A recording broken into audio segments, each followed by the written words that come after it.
हाय दोस्तों, कैसे हैं आप सभी लोग। आप सभी का हमारे यूट्यूब चैनल पे स्वागत है। तो यहाँ पर हम geography UGC NTA net JRF exam जो जून 2020 में हुआ था, ये द्वितीय प्रश्न पत्र हम डिस्कस कर रहे हैं। ये द्वितीय प्रश्न पत्र जो जून 2020 का है, ये हमारा सेकंड पार्ट है। इसके पहले हमने क्वेश्चन नंबर 1 से लेकर क्वेश्चन नंबर 25 तक डिस्कस किए थे, जिसकी प्लेलिस्ट की लिंक हमने डिस्क्रिप्शन बॉक्स में दे रखी है।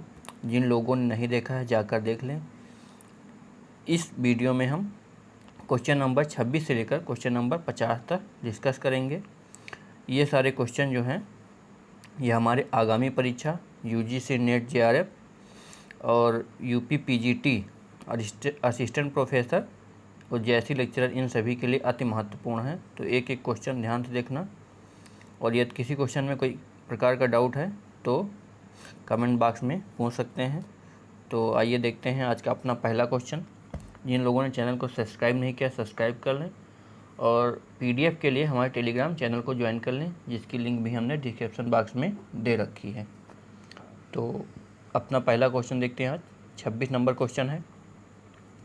हवा की दिशा के समकोण की ओर उन्मुख दीर्घित रिज के रूप में निर्मित बालू टिब्बों को कहा जाता है।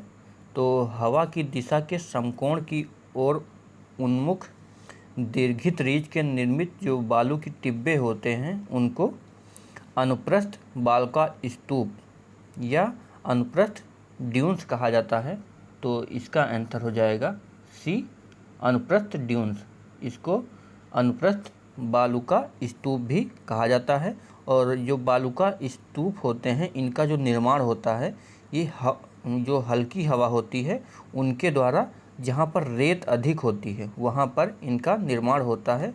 जो इनका जो क्षेत्र होता है, रेगिस्तान की जो सीमा होती है और रेतीले सागरी तटों पर होता है। तो इसका आंसर हो जाएगा सी, अनुप्रस्थ ड्यून्स। अगला हमारा क्वेश्चन 27 नंबर है। निम्नलिखित में से कौन सी नदी हिमाचल प्रदेश होकर नहीं बहती है। तो ब्यास है, चेनब है, झेलम है और चेनाब है। तो इसमें ब्यास, चेनब और रावी जो नदी हैं ये हिमाचल प्रदेश से होकर बहती हैं, जबकि जो झेलम नदी है ये पीर पंजाल की श्रेणी के जो शेषनाग झील है वहाँ से निकलकर श्रीनगर के निकट बूलर झील में मिल जाती है। तो ये हिमाचल प्रदेश से नहीं बहती है, और ये आगे चलकर मुजफ्फराबाद से मंगला तक या भारत पाकिस्तान के बीच सीमा का भी निर्माण करती है, और ये आगे पाकिस्तान में सिंधु नदी में मिल जाती है। तो इस प्रकार ये हिमाचल प्रदेश से होकर नहीं बहती है।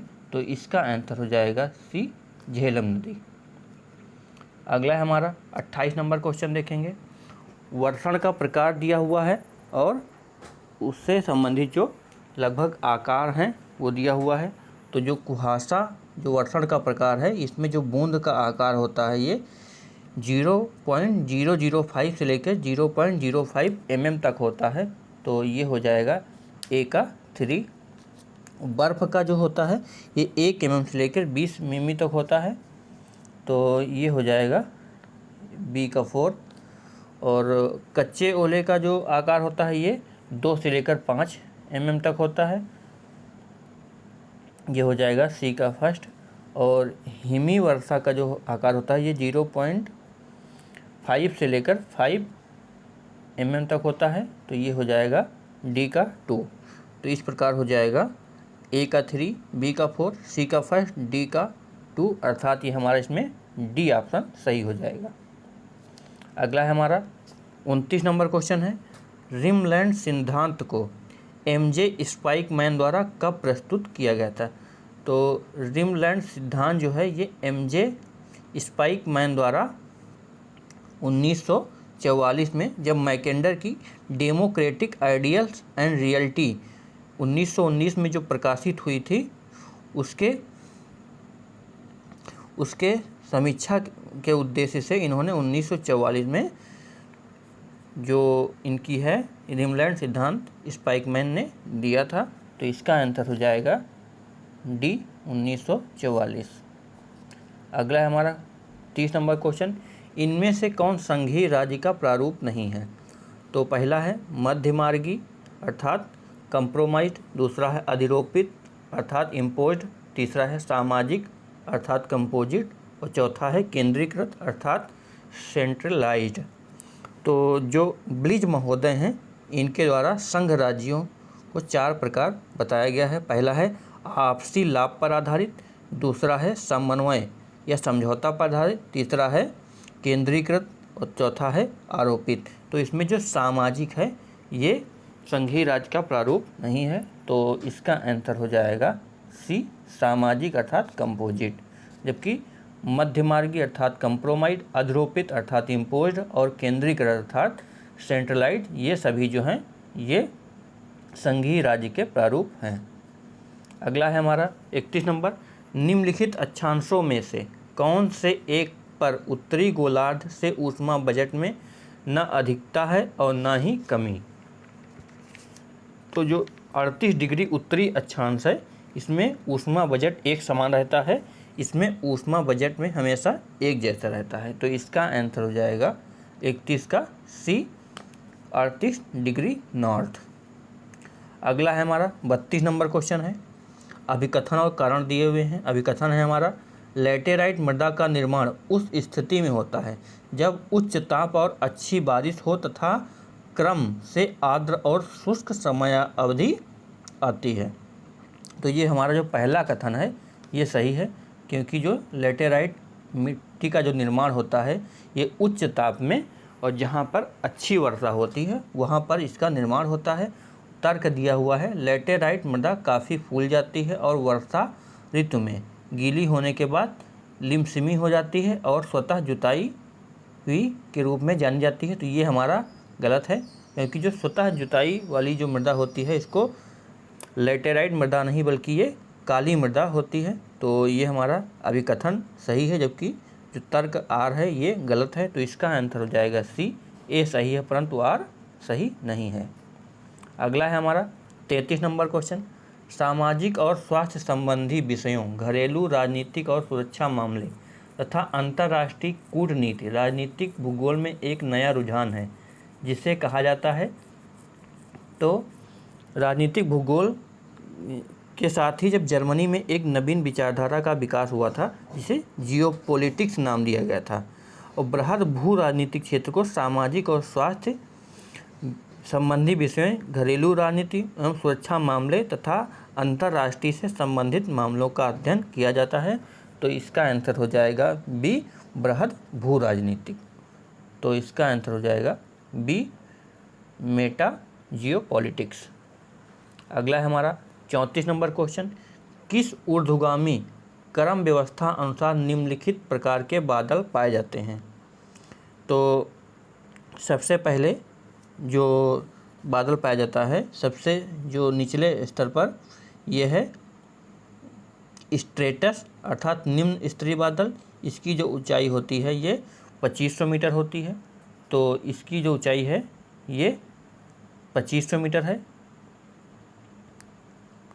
इसके ऊपर पाया जाता है स्ट्रेटोक्यूमुलस, ये इसकी ऊंचाई जो होती है ये 2500 से लेकर 3000 मीटर तक होती है।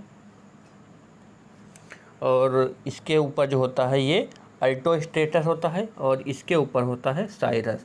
तो यहाँ पे सबसे नंबर 1 पे आ जाएगा सी, फिर आ जाएगा बी, फिर आ जाएगा ए, फिर आ जाएगा डी। हमने इसमें ऑप्शन देना ध्यान नहीं रहा हमें, तो इस पे हो जाएगा सी, बी, ए, डी, ये आप लोग देख लीजिएगा। अगला है हमारा 35 नंबर क्वेश्चन, निम्नलिखित स्रोतों में से कौन सा दो कार्बन मुक्त करता है?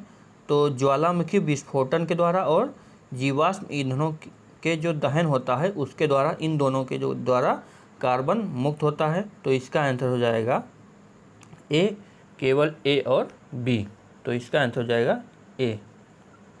अगला है हमारा 36 नंबर क्वेश्चन, निम्नलिखित प्रक्रियाओं में कौन सा एक पौधों की जड़ों द्वारा अकार्बनिक लवणों और पानी के अवशोषण से संबंधित है? तो जो रसाकर्षण है अर्थात ऑस्मोसिस, इसके द्वारा पौधों की जड़ों के द्वारा अकार्बनिक लवणों और पानी का अवशोषण होता है। तो इसका आंसर हो जाएगा बी, रसाकर्षण अर्थात ऑस्मोसिस। अगला है हमारा 37 नंबर क्वेश्चन। नीचे दो कथन दिए गए हैं, एक को अभिकथन ए और दूसरे को तर्क आर कहा गया है। अभिकथन है हमारा निर्माण, प्रचालन और हस्तांतरण,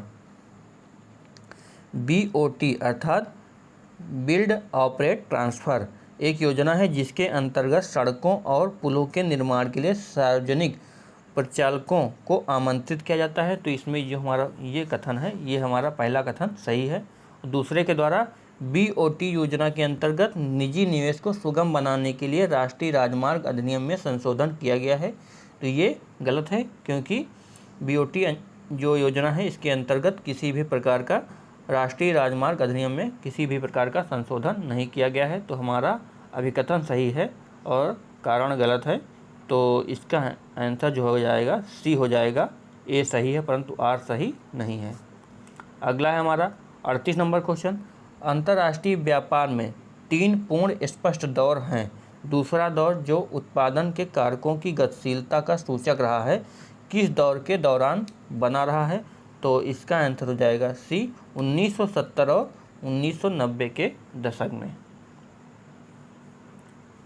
अगला है हमारा 39 नंबर क्वेश्चन। सूची 1 को सूची 2 के साथ सम्मिलित कीजिए। मापन विधियाँ दी हुई हैं और प्रतिपादक दिए हुए हैं। तो पहला है रैंक कोएफिशिएंट मेथड के प्रतिपादक जो हैं ये कैंडोल हैं। तो इसका हो जाएगा ए का 3। दूसरा है क्रॉप यील्ड एंड कंसेंट्रेशन इंडिसेंस, इसके प्रतिपादक जो हैं ये हैं जसबीर सिंह। दूसरा है कैरिंग कैपेसिटी ऑफ लैंड, इसके प्रतिपादक हैं डडले स्टाम्प। और डी है इंडेक्स ऑफ प्रोडक्टिविटी, इसके जो प्रतिपादक हैं ये हैं एम सफ़ी। तो ये हो जाएगा ए का 3, बी का फर्स्ट, सी का 2, बी का फर्स्ट, सी का 2 और डी का 4, अर्थात हमारा इसमें ए ऑप्शन सही हो जाएगा। अगला है हमारा 40 नंबर क्वेश्चन। फसल संयोजन के बारे में वीवर की पद्धति के बारे में निम्नलिखित कथनों पर विचार कीजिए। तो पहला कथन है उन्होंने दिए गए एक क्षेत्र में उपक्रमों के सापेक्ष महत्व के साधारण निरीक्षण से बेहतर विश्लेषण पद्धति प्रस्तावित की थी। तो ये जो हमारा कथन है ये सही है और इन्होंने इस धारणा में समय का आयाम जोड़ा कि पिछली शताब्दी के दौरान ब्रिटेन की सर्वोत्तम और सबसे खराब कृषि भूमि में परिवर्तन नहीं हुआ है। तो ये हमारा गलत है। और उन्होंने उन उपक्रमों की संख्या का पता लगाने का प्रयास किया जिन्होंने वास्तविक और सैद्धांतिक उपक्रमों के संयोजन में अंतर को न्यूनतम किया। और उन्होंने उपज के एक मापन को अपनाया जिसको अच्छे प्रबंधन के अंतर्गत 1 एकड़ के औसत अच्छे कृषि खेत के संभाव्य उत्पाद के रूप में परिभाषित किया। तो इसमें जो हमारा पहला कथन है ये सही है। तो इसका आंसर हो जाएगा ए। अगला है हमारा 41 नंबर क्वेश्चन। जेफरसन द्वारा प्राइमेट सिटी की संकल्पना कब दी गई थी? तो जेफरसन के द्वारा जो प्राइमेट सिटी की संकल्पना है ये 1939 में दी गई थी। तो इसका आंसर हो जाएगा सी, 1939 में। उन्होंने नगरों के विकास से संबंधित जो है प्रधान नगर की अर्थात प्राइमेट सिटी की संकल्पना प्रस्तुत की थी। अगला है हमारा देखेंगे 42 नंबर। लेखक के नाम दिए हुए हैं और पुस्तक का नाम दिया हुआ है। तो A.S. बेबर की जो पुस्तक है इसका नाम है theory of location of industry. तो ए का हो जाएगा 4। और E.M. हुबर की जो पुस्तक है इसका नाम है the location of economic activity. तो बी का हो जाएगा 3। ऑपरेट के जो लेखक हैं ऑपरेट जो behaviour and location foundation for a geographic and dynamic theory, इसके लेखक हैं ऑपरेट और industrial location and economic geographical analysis, इसके लेखक हैं DM स्मिथ। तो ये हो जाएगा A का 4, B का 3, C का 2 और D का 1, अर्थात हमारा इसमें D ऑप्शन सही हो जाएगा। अगला है हमारा 43 नंबर क्वेश्चन है, ढाल प्रतिस्थापन का प्रतिपादन किया था। तो ढाल प्रतिस्थापन का जो प्रतिपादन है ये ए पेंक ने किया था। तो ए पेंक ने ढाल प्रतिस्थापन सिद्धांत को प्रतिपादित किया था। पेंक ने बहिर्जात प्रक्रमों अर्थात अपक्षय, नदी, हिम नदी, वायु, समुद्री तरंग और स्थल रूपों के भू आकृतिक प्रक्रमों में सह संबंध स्थापित करने का प्रयास किया था। इस प्रकार पेंक ने क्या किया था, स्थल रूपों के निर्माण में 2 तथ्यों को योगदान को माना था। पहला कौन सा था, प्रक्रमों की कार्यविधि और ढालों की विकास का निगमानिक अनुमानिक मॉडल। तो इसका आंसर हो जाएगा ए पेंक ने। अगला है 44 नंबर क्वेश्चन, भू अभिनत के चारों ओर स्थित प्राचीन दृढ़ भूखंड को कोबर ने निम्नलिखित नाम दिया था। तो जो प्रसिद्ध जर्मन वैज्ञानिक थे कोबर ने, इन्होंने वलित पर्वतों की उत्पत्ति की व्याख्या के लिए भूसन्नति सिद्धांत का प्रतिपादन किया था। तो कोबर ने भूसन्नतियों के चारों ओर प्राचीन जो दृढ़ भूखंड होते थे इनको क्रेटोजन बताया था, और कोबर महोदय ने ही भूसन्नतियों को पर्वतों का पालना भी कहा है। तो इसका हो जाएगा 44 का ए आंसर, क्रेटोजन। अगला हमारा है 45 नंबर क्वेश्चन, निम्नलिखित में से नोडल क्षेत्र का उदाहरण कौन सा है। तो नोडल क्षेत्र का जो उदाहरण है ये राष्ट्रीय राजधानी क्षेत्र है, इसको दिल्ली भी कहते हैं। अगला है हमारा 46 नंबर क्वेश्चन, सूची 1 और सूची 2 दी हुई हैं। तो सेटलमेंट दिया हुआ है और उनका अधिवास प्रतिरूप दिया हुआ है।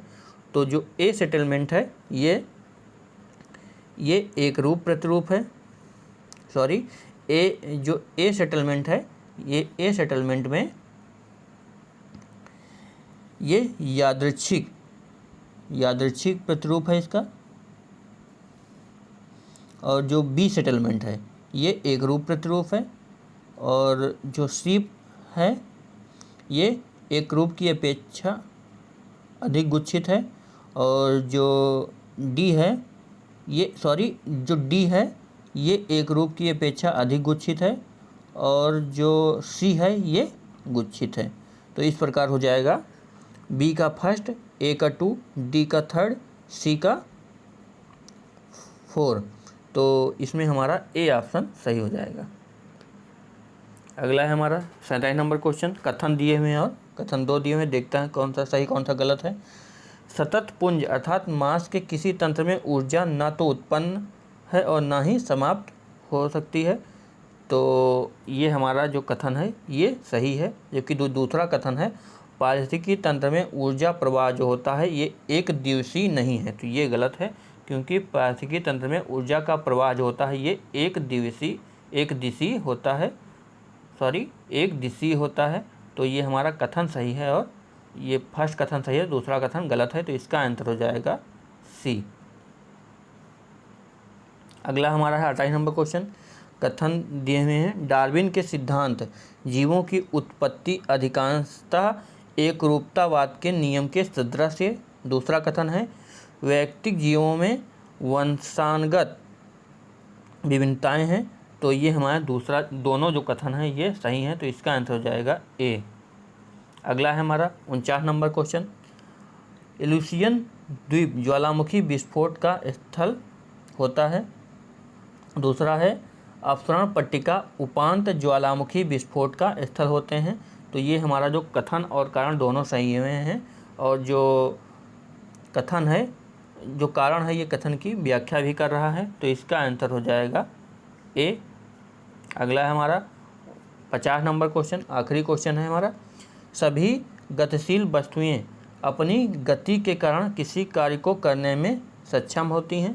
तो ये हमारा जो पहला कथन है ये सही है, जबकि दूसरा कथन स्थितिज ऊर्जा गतिज ऊर्जा है। तो ये गलत है, क्योंकि स्थितिज ऊर्जा और गतिज ऊर्जा में कोई संबंध नहीं होता है। तो ये हमारा पहला कथन सही है, दूसरा गलत है। तो इसका आंसर हो जाएगा सी। तो दोस्तों ये सेशन हमारा यहीं पर समाप्त होता है। जिन लोगों ने अभी तक चैनल को सब्सक्राइब नहीं किया, सब्सक्राइब कर लें। PDF के लिए हमारे टेलीग्राम चैनल को ज्वाइन कर लें, जिसकी लिंक हमने डिस्क्रिप्शन बॉक्स में दे रखी है। और चैनल को सब्सक्राइब करें, वीडियो को लाइक करें और शेयर करें। धन्यवाद।